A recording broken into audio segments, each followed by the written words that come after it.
Judas não é o Judas Iscariotes. Amém? Amém? Vai em Apocalipse, é um livro antes, é uma página só, é uma carta que é uma página só, mas gente, pega fogo o negócio, é forte, é muito forte, Judas é muito forte. Eu vou tomar cuidado aqui para eu não ferir o texto. Amém? Eu quero ler com vocês logo no comecinho. Judas sabia muitas coisas dos judeus, né? Ele tinha muito conhecimento, dentro da própria carta ele mostra que tinha muito conhecimento, mas tem uma coisa aqui que eu achei interessante, que ele diz assim, ó, ele encontrou uma ponta solta, no 3, Judas 1:3, juízo sobre os falsos mestres. Aí na carta ele diz assim, ó, amados, quando eu me empenhava para escrever-lhes a respeito da salvação que temos em comum, senti que era necessário corresponder com vocês para exortá-los a lutar pela fé. Isso aqui já me deu uma parada que não é lutar com fé, é lutar pela fé.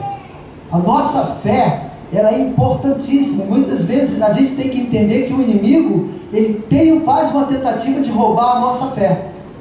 Nós não podemos e precisamos lutar pela fé. Que diz aqui, ó, que uma vez por todas foi entregue aos santos, foi entregue a cada um de nós. Aí ele diz por quê? Pois certos indivíduos cuja sentença de condenação foi promulgada há muito tempo, se infiltraram no meio de vocês sem serem notados. Ele aqui está falando de pessoas, está falando de uma situação específica dentro da igreja, mas o que eu quero trazer, e eu comecei a entender isso, são coisas que se infiltram muitas vezes, até mesmo dentro da igreja, ou até mesmo na nossa vida. Você quer ver uma coisa que infiltra muita coisa na nossa vida? Ó, celular. Eu não vou aqui criticar a igreja, não estou para fazer críticas de igreja, mas muitas mensagens que chegam, muitas vezes nos tira daquilo que essa carta aqui fala, da importância do que tem essa carta falando sobre o que nós recebemos. No 17 diz assim, eu tenho que ir rápido, tá, gente, porque senão não dá tempo. No 17 diz assim, ó, mas vocês, meus amados, lembre-se das palavras anteriormente proferidas pelos apóstolos de nosso Senhor Jesus Cristo. As palavras que os apóstolos deram, está na Bíblia. Nós precisamos consultar a Bíblia e nós precisamos estar dentro da Bíblia para não sermos enganados. Então, está dentro da Bíblia. Eu gosto muito daquele Arnaldo César Coelho, que ele fala assim no comentarista de futebol, que eu mal assisto. Ele fala assim, vale o que está escrito. Ele pergunta, o que está escrito? Não é assim? Vale o que está escrito. Para nós também tem que valer o que está escrito. E o que está escrito? Está escrito que os apóstolos ouviram de Jesus. O Hélio tem um comentário que ele fala assim, o que diz Jesus? Quando começar a discussão, o que diz Jesus sobre isso? Pronto, acabou a discussão. Vamos para a Bíblia e vamos falar de discussão. Aí ele fala sobre isso, que ele fala que os apóstolos também nos falou que nos últimos tempos haverá zombadores, andando segundo suas ímpias paixões. Esses são os que promovem divisões, seguem seus próprios instintos. E tem algo aqui que é muito forte, diz assim, e não tem o Espírito. Gente, eu estou falando isso porque eu fico lá na porta acontece muita coisa, muita gente desviada do Evangelho, muita gente que se perdeu por várias situações, e ele aqui, ele nos alerta para nós tomarmos um cuidado muito grande em relação a isso, ao que a gente anda ouvindo por aí, ou até mesmo que a gente anda aceitando dentro do nosso coração. Eu comento muito com as pessoas assim, à tarde eu estava vindo o culto da Marilúcia, ela fala, não, o senhor não vai fazer dízimos e oferta. É um dos momentos mais difíceis do culto, porque quando eu perguntava para as pessoas, eu costumo pesquisar. Eu falava assim, se vocês for chamados para falar de dízimos e oferta, pessoa, Deus que me livre. Eu prefiro pregar do que falar de dízimos e ofertas. Aí eu pergunto assim, até por quê? Por causa de tanto escândalo e tanta situação, e o nosso coração muitas vezes tão ferido em relação a isso. Então é um assunto que é difícil, mas é um assunto que precisa ser falado na igreja. Eu não sei se vocês percebem, quando o culto inicia, o diácono sempre inicia com uma palavra, não é? Aí vem dízimos e ofertas com uma palavra, e depois vem o prato principal do pastor, e também traz uma palavra. Então isso existe uma importância, e a igreja tem insistido nisso, trazendo dentro de uma palavra, para que quebrante isso dentro do nosso coração, que muitas vezes está ferido, está machucado, porque entrou situações dentro da nossa vida, ou pelo nosso ouvido, ou situações que aconteceu internamente, que nos afastou. Ele diz aqui, ó, que se infiltraram no meio de vocês sem serem notados. Muitas coisas entram dentro do nosso coração sem nós sermos notados. E muitas vezes a gente começa bem uma coisa, mas a gente não dá continuidade. Né? Nós, como seres humanos, a gente tem que até dar uma colher de chá em relação a isso, porque Deus diz assim, não vou demorar não, Paulo. Ó, Deus não é homem para que minta, nem filho do homem para que se arrependa. Ele está falando o que dos homens? Nós mentimos e nos arrependemos muitas vezes.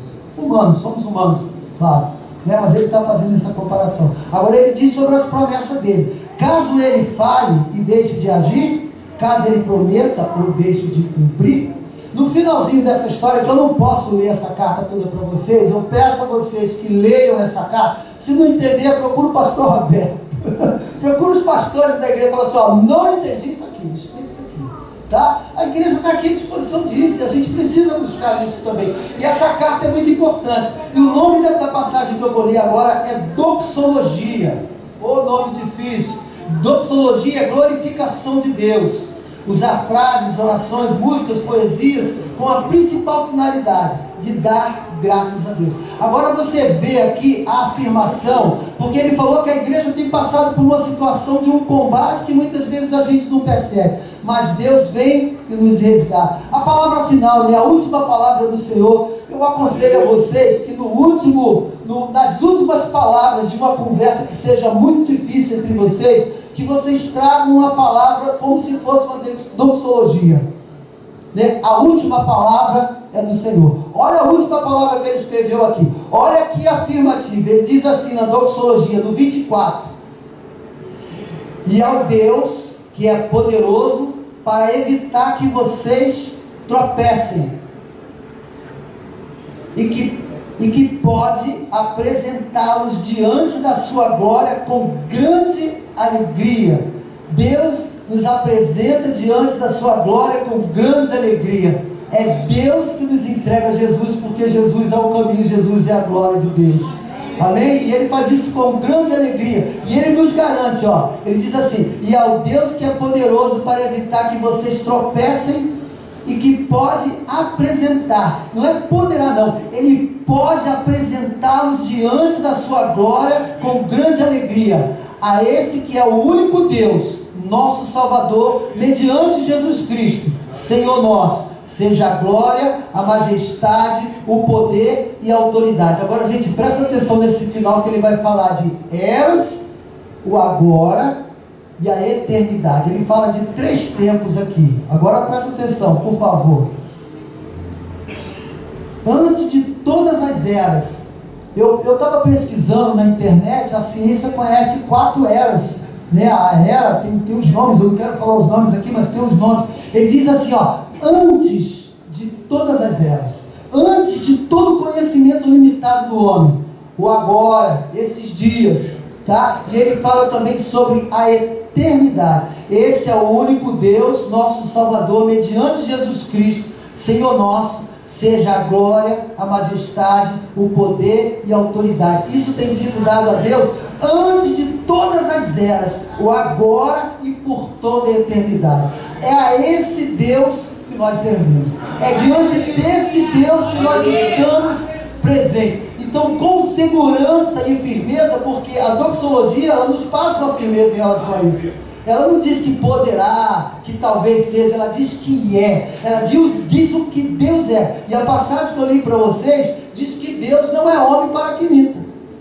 Não é isso? Amém? Então, que o nosso coração esteja firmado na fé, porque a fé, ela é muito importante, porque exortá-los a lutar pela fé.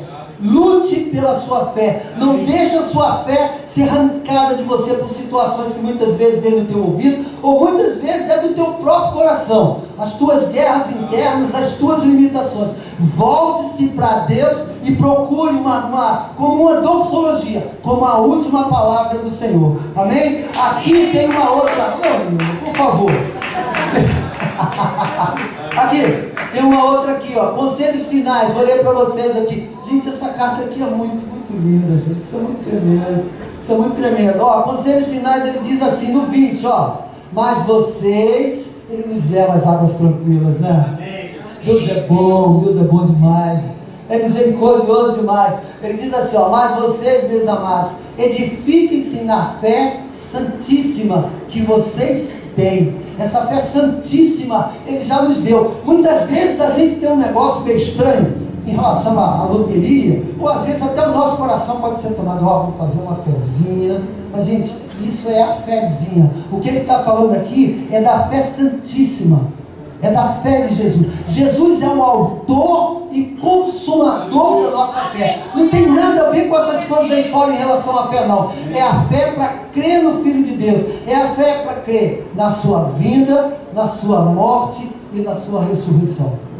Amém? Então a gente está bem guardado, a gente está bem alimentado, a gente está bem regimentado em relação à palavra de Deus. O que falta em cada um de nós é nós mergulharmos dentro dessa palavra e pedir ao Espírito Santo, nos leva, Senhor. Às vezes a gente não sabe o que ler, vai para o teu quarto, abre a Bíblia. Gente, eu tenho certeza que alguma coisa vai soltar.